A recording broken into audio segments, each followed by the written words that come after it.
Assalamualaikum warahmatullahi wabarakatuh. Waalaikumsalam Waalaikumsalam. warahmatullahi wabarakatuh. Jumpa lagi dengan kami Pejuang 165. Untuk sahabat subscriber, terima kasih banyak.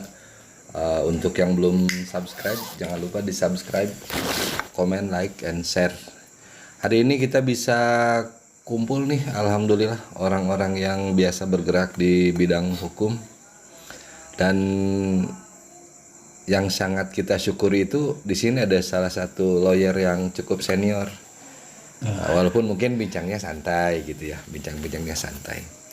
Ini kita kenalin lagi. Ada Abah Kurnia, kemudian dan ini lawyer kita Pak Agus Muslim, lawyer Sukabumi, tapi kiprahnya bukan cuma Sukabumi Pak ya.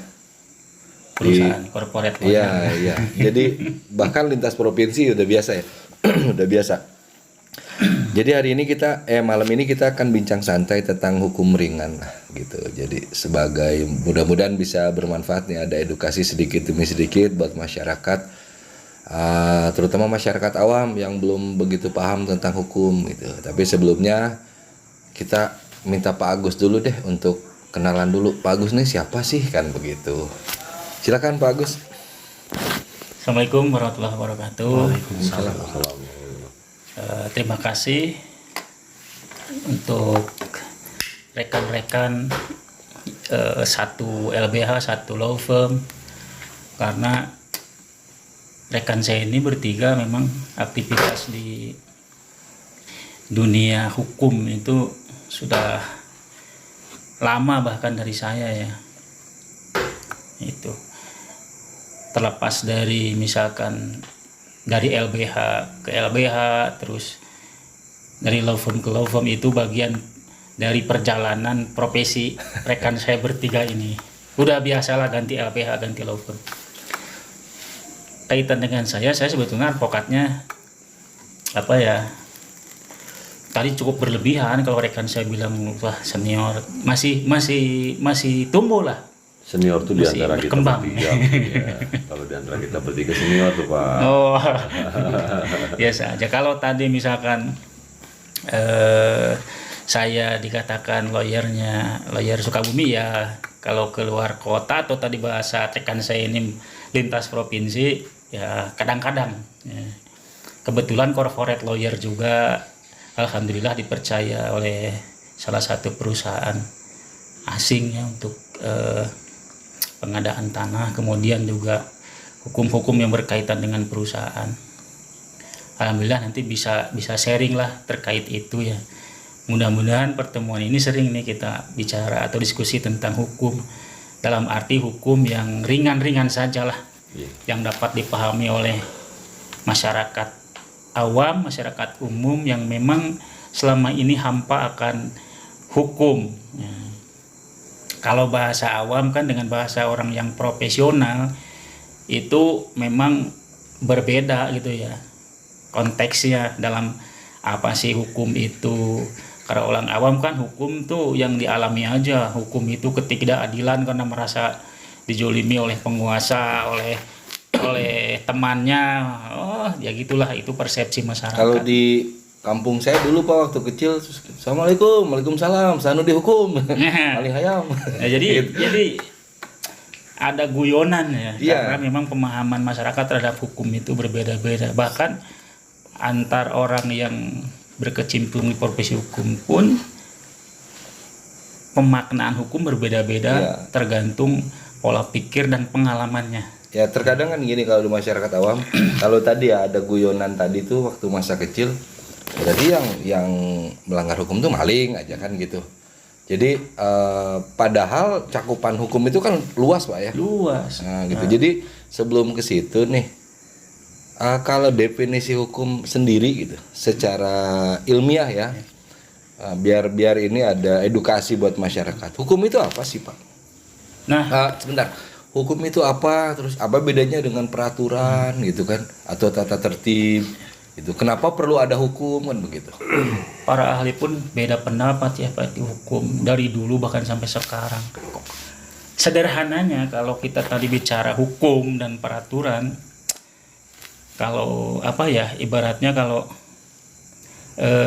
hukum itu, kalau kita bikin lingkaran itu, di tengah itu ada titik, nah hukum itu yang melingkari titik itu gitu. Miliknya di tengah itu ada titik, itu namanya peraturan. Jadi hukum itu skopnya lebih luas. Bahkan secara filosofis hukum itu dari moral.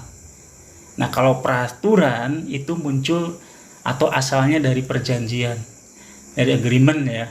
Nah, karena tadi hukum itu dari moral, ya kan? Iya. Nah, maka nanti endingnya beda tuh dengan peraturan. Tujuannya beda. Udah jelas kalau dari moral, ya dari moral nanti endingnya itu dunia akhirat lah, ya kan? Nah, kalau apa namanya, kalau tadi peraturan itu dari perjanjian, maka penguasa atau politik itu di situ dominan. Nanti endingnya nggak peduli nanti memenuhi apa namanya kebaikan di akhirat atau enggak gitu. Ya karena peraturan kan kalau tadi asalnya dari perjanjian, tergantung nanti bagaimana kesepakatan itu muncul, ya kan? Penguasa lah yang dominan di situ. Nah nanti kalau asalnya dari moral, maka nanti rujukannya hati. Nah kalau tadi dari peraturan, maka rujukannya kekuasaan. Nah kalau tadi rujukannya hati, maka endingnya tadi itu bukan hanya bermanfaat di dunia, tapi di akhirat juga. Itu kalau hukum. Iya. Jadi kalau disederhanakan Pak, berarti peraturan itu sebuah tata tertib yang berawal dari perjanjian atau kesepakatan ya. Iya, secara filosofis begitu menurut saya ya. Sementara hukum peraturan yang cakupannya lebih luas lagi. Lebih luas. Yang berangkat dari sisi moral. Betul. Nah, makanya ya kan hukum itu ada hukum yang berasal dari norma agama, ya kan, norma kesusilaan, norma kesopanan. Nah, yang tadi peraturan itu hukum yang berdasarkan ya tadi peraturan atau undang-undang.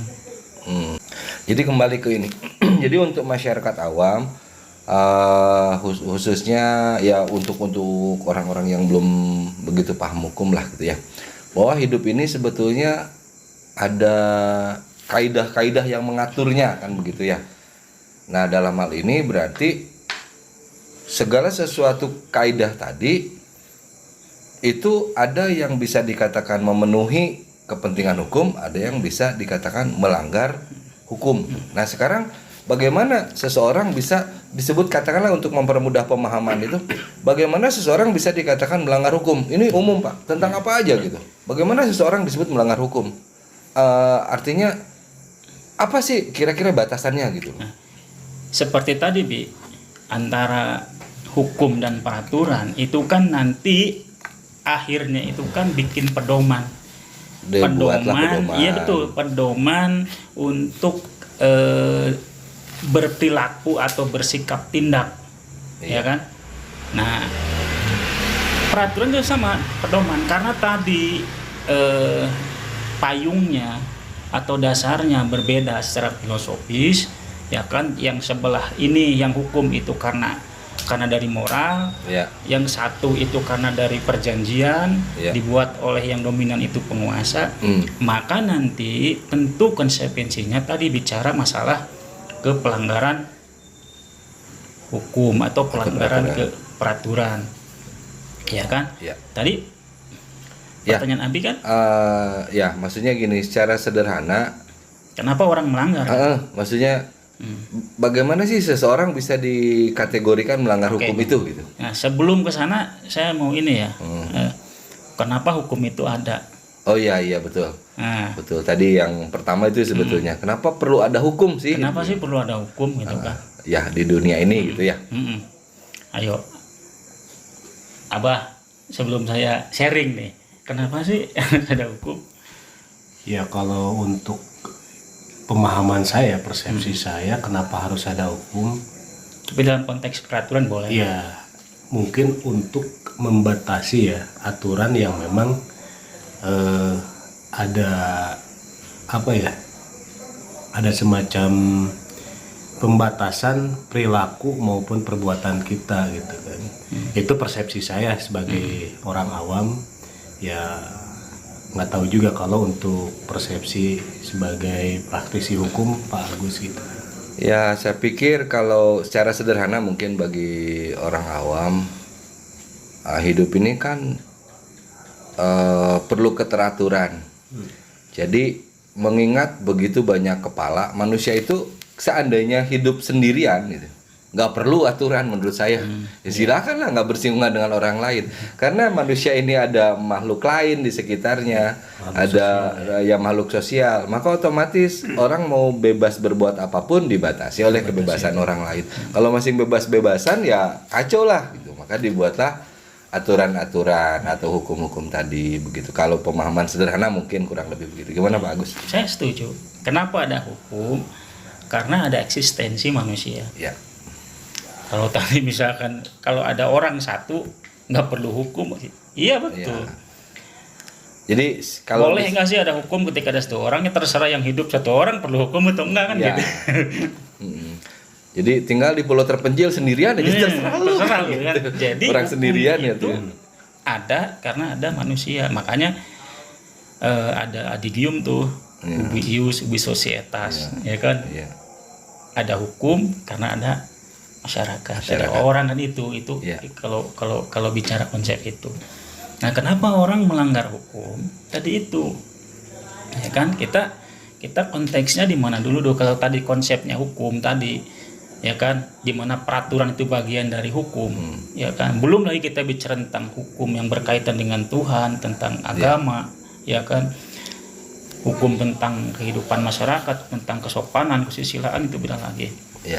Nah, kenapa orang melanggar hukum? Ya tadi itu, ya kan, karena antara individu dengan individu yang lain itu berbeda kepentingan, sehingga hukum itulah masuk ke ranah itu, di mana bisa membedakan siapa yang melakukan pelanggaran hukum, siapa yang tidak. Begitu. Kenapa orang melanggar hukum? Pertama, ada interaksi kepentingan, ya kan? Nah, interaksi kepentingan itu tidak nyambung, tidak satu kehendak, sehingga muncullah di situ ada penamaan si ini yang melakukan pelanggaran hukum, si ini yang dilanggar kepentingan hukumnya. Nyambung juga dengan Abah tadi ya. Berarti ada aturan itu ada pembatasan-pembatasan. Betul.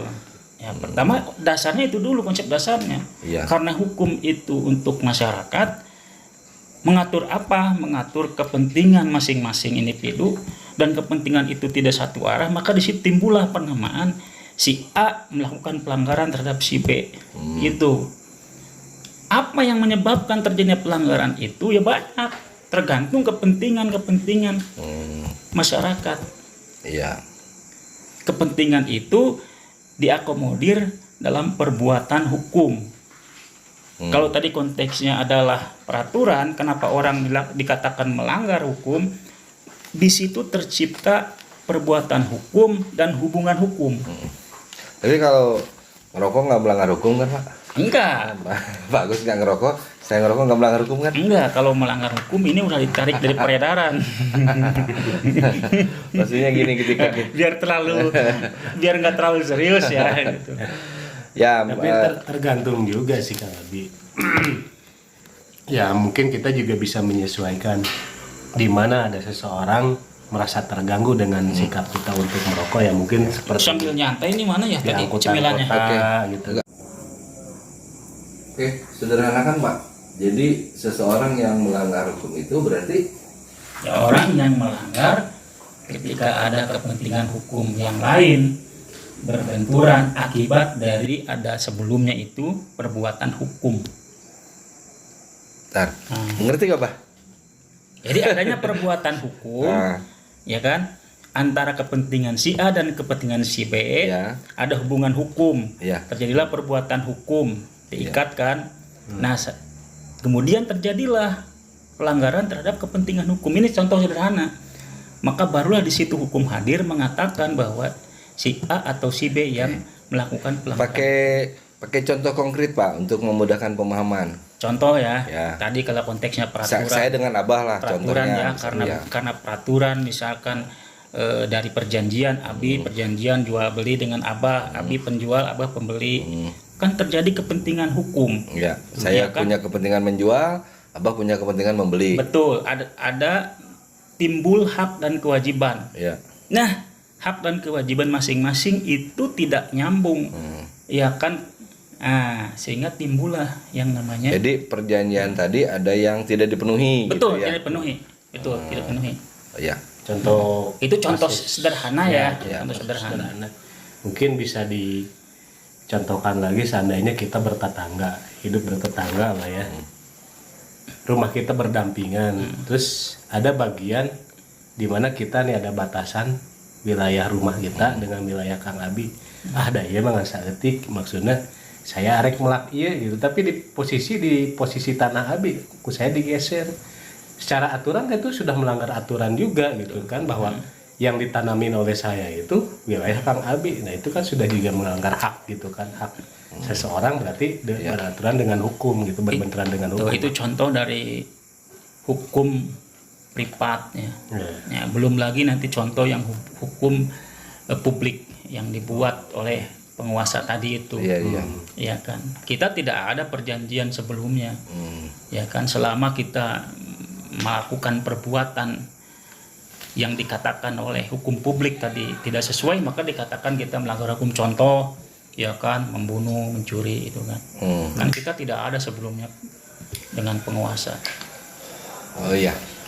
Jadi ada hukum privat atau personal lah ya. Ada hukum yang bersifat publik. Jadi di mana aturannya dibuat oleh penguasa yang memang punya wewenang di Hukum wilayah. privat nanti banyak lagi, hukum publik nanti banyak lagi gitu kan. Gitu Kalau ya. bedanya kan secara sederhananya, kalau privat mengatur hubungan hukum, kepentingan individu ya. Tapi secara sederhana berarti gini Pak, untuk orang awam nih.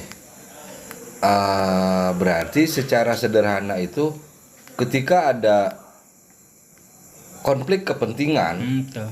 itu pasti sudah nyangkutnya ke singgungan-singgungan masalah hukum ya. Betul.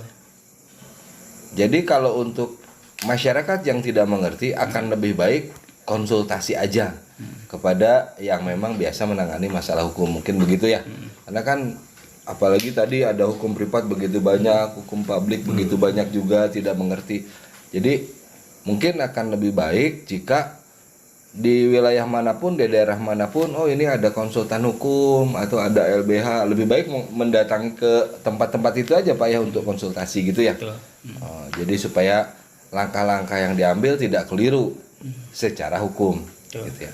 Kalau ini Pak Agus, ini yang terjadi ya di keseharian kita, banyak tuh kan coret-coret tembok rumah tetangga orang, menempelkan poster tanpa izin ke si Oh iya pemilik iya, itu. apalagi Itu kan, musim pemilu nih, nah gimana nih? itu bisa Melanggar hukum nggak itu? melanggar hukum nggak ya? Ya selama misalkan perbuatan itu tidak diatur oleh tadi itu ya hukum publik, misalkan karena itu ranah publik, maka ya tidak melanggar hukum. Tetapi kalau memang pemerintah membuat peraturan bahwa hal tersebut dikatakan melanggar hukum, Ya. yaitu perbuatan melanggar hukum. Nah sekarang anggaplah tidak ada nih dalam aturan publik, tapi orang yang ditempelin rumahnya tidak terima.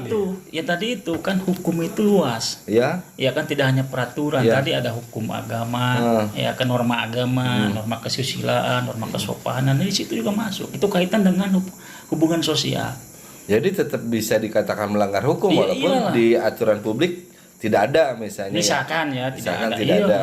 Iya. Ada orang yang merasa ini rumah saya jadi coret-coret Iya. begini. Kan bisa masuk ke perbuatan tidak menyenangkan kan?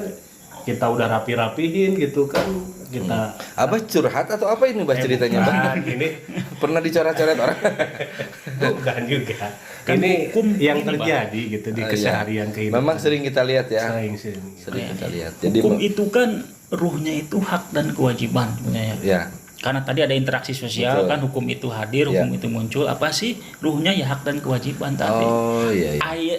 Abah merasa loh saya punya hak dong untuk merawat lingkungan saya. Kok kenapa Anda misalkan merusak lingkungan saya? Hak saya dilanggar oleh, nah itu. Sedangkan Anda tidak punya kewajiban untuk melakukan itu. Nah itu. Jadi itu hukum itu ruhnya hak dan kewajiban. Nah, saya contohkan begini ya. Hak itu apa sih? Nah, Hak itu apa, Pak? hak itu apa sih? Saya contohkan dulu ya. Boleh nggak saya bawa empok misalkan, Istri Abah istri misalnya. Abah ke Pekalongan 3 malam? Itu mah Boleh nggak, Pak? hak saya Nggak itu. boleh melanggar hak Abah. Nah, saya contohkan Abah dulu. kedinginan itu. Kedinginan. Kenapa Abah melarang Urus kan gitu? langsung. Kenapa Abah melarang ketika saya bawa misalkan gitu? Nah, ini nanti nyambung nih. Ya karena Kenapa? melanggar hak Abah. Kenapa? Ayo. Itu sudah terikat pernikahan dengan Abah. Berarti Abah punya hak dan kewajiban untuk menjaga istrinya. Nah, itu. Urusan bisnis. Nah, Tergantung perjanjian. tadi kan hak dan kewajiban ya. Ya, Nah, otomatis saya tidak berhak. ya. Ya kan? Tadi kalau saya pertanyakan hak itu apa sih secara sederhana? Hmm. Karena saya tidak punya kepentingan. Jadi hak itu kepentingan seseorang yang dilindungi oleh hukum. Hmm. Nah, saya nggak punya kepentingan ke empok Ya. dan tidak dilindungi hukum, Iya, iya. ya kan? Abah yang Punya kepentingan yang dilindungi hukum. yang dilindungi hukum, Oh, iya, iya. gitu. Iya. Jadi kalau misalkan saya, misalkan ginilah, selain misalkan tadi ngajak empok misalkan ke Pekalongan, kenapa sih saya nggak dilindungi hukum? Ya karena memang tidak ada hukum perkawinan yang mengikat saya dengan empok. Hmm. Itu yang jadi payung hukumnya. Seandainya nih Abah ini ceritanya ke Abah di bergulirnya. Abah membawa si X. Tapi si X ini bukan istri siapa-siapa. Itu melanggar hukum nggak? Apa? Melanggar Si X-nya dulu, Ya, si nggak X-nya. apa. Dia si X ini bukan istri siapa-siapa. Oh, gitu. single. Single gitu. Single belum pernah di smash gitu kan. Jadi terus di bawah dia Abah melanggar hukum nggak itu? Tergantung ini. Apanya? Ketahuan yang ada kepentingan hukum dengan Abah nggak? Hei, Abah punya perjanjian ya tadi ya dengan empok. Oh ya, ya, ya. Berarti kalau ada apa namanya, ada yang punya kepentingan dengan Abah. Yang hanya punya kepentingan dengan Abah yang dilindungi oleh hukum itu keluarganya kan, ya kan? Nah, bagaimana sekarang hubungan hukum dengan Abah itu? Ya selama misalkan tadi hukum yang dilanggar dan yang merasa dilanggar itu tidak tahu misalkan, ya kan? Tidak merasa terganggu. Tidak merasa terganggu, yang jadi persoalan. Oh iya, makanya ada istilah delik aduan, delik umum ya. Jadi seandainya seperti ini, anggaplah Abah bawa si X perempuan, dia single, tidak ada yang mempermasalahkan, itu ya. Tiba-tiba istrinya Abah tahu, dia berhak mengadukan kan? Iya, karena dia punya hak itu. Iya. Dia punya kepentingan. Ini suami dengan saya nih Abah kan gitu ya. yang dilindungi oleh hukum. Jadi karena dilindungi hukum, jadi dia bisa, itu deliknya aduan ya. Iya. Nah sekarang kalau delik umum, misalnya gini, di luar delik aduan tadi, sebetulnya si ceweknya juga nggak mau sama Abah dihipnotis misalnya, atau di apalah kasih obat atau apa, jadi diculik lah gitu. Itu umum ya deliknya. Iya. Oh, jadi kriminal umum sudah itu ya kalau seperti Contohkan itu. lagi ya. Misalkan Abi dulu SMA di mana nih? Di SMA 3. Abah. Di STM. Nah, boleh nggak misalkan Abah masuk ke SMA 3? Kalau saya pernah Pak masuk ke sekolah orang. Iya, boleh aja. Boleh aja. Abah boleh aja. Iya, harus tahu. Abah dulu merasa konteks. penting nih ya. Saya merasa penting nih. Tadi bilang hak itu ya. Saya merasa penting untuk masuk ke sekolah ikut belajar. Kebetulan gurunya membolehkan. Enggak, bukan ikut belajar. Saya mah gitu. Saya tentukan misalkan Abah ikut belajar. Iya. Ya boleh. Abah kok merasa kepentingan, tetapi Abah nggak akan punya ijazah karena kepentingan Abah tidak dilindungi oleh Hukum. Oh, ya. Mau belajar 3 tahun juga? silakan. Kalau diizinkan. Kalau diizinkan, tetapi Abah tidak akan dapat ijazah militer karena tadi Abah tidak berhak. Kenapa? Kepentingan Abah itu tidak dilindungi oleh hukum. Yang Abi bakal dapat ijazah meskipun bolos-bolos karena kepentingan Abi sekolah. Abi penting kan sekolah dilindungi oleh hukum. Sehingga Abi nanti dapat ijazah. Abi berhak mendapat ijazah karena kepentingan Abi sekolah dilindungi oleh hukum. Itu maksudnya sederhananya. Oh gitu, iya. Oke, mungkin gini. Jadi secara sederhana kalau dari sekian banyak, karena memang bahasa hukum itu memang terkadang untuk orang awam cukup rumit Pak, harus didengerin berulang-ulang. Ini orang nonton video juga didengerin berulang-ulang. Ini apa sih gitu kan, puyeng-puyeng juga gitu. Mungkin kita bisa sederhanakan dengan bahasa orang awam bahwa setiap manusia yang hidup dan berakal sehat itu pasti punya kepentingan. Nah, kepentingan ini kalau tidak diberikan sebuah aturan akan berbenturan dengan kepentingan orang lain. Nah, karena manusia itu tadi makhluk sosial. Disinilah fungsi aturan. Jadi aturan atau hukum itu berarti serangkaian tata tertib yang disusun sedemikian rupa untuk melindungi kepentingan setiap individu yang terlibat di dalamnya. Itulah maksudnya. Gitu. Kalau kepentingan seseorang dilindungi oleh hukum itu udah menjadi namanya hak orang tersebut. Iya, jadi kalau ada orang yang merasa hak atau kepentingannya terganggu, ya silakan adukan secara hukum. Jangan main hakim sendiri ya. Gitu. Karena kalau main hakim sendiri malah dia yang melanggar hukum. Saya punya kepentingan dengan istri saya, bebas saya kemana-mana. Karena udah dilindungi hukum. Betul. Gitu. Jadi saya berhak lah gitu ya. Iya. Kepentingan apapun dengan istri saya selama dilindungi hukum maka itu jadi hak saya. Itu bahasa sederhananya. Iya. Yang ya boleh beda pendapat dengan saya gitu ya. Iya. Ya kalau misalkan tadi berbeda pendapat wajar. Diskusi hukum biar datang ke sini. Iya benar. Jadi yang berbeda pendapat kita tetap pakai kaidah bahwa perbedaan pendapat di kalangan umatku, kata Rasulullah, itu bisa menjadi rahmat. Jadi jangan menjadi permusuhan harusnya perbedaan pendapat itu, tapi saling melengkapi. Karena kalau saya pernah dengar nih, Abah pernah ngenasihatin saya dulu, Abah, ilmu itu kita itu kalau masalah ilmu itu saling berbagi gitu. Ada di saya, nggak ada di kamu.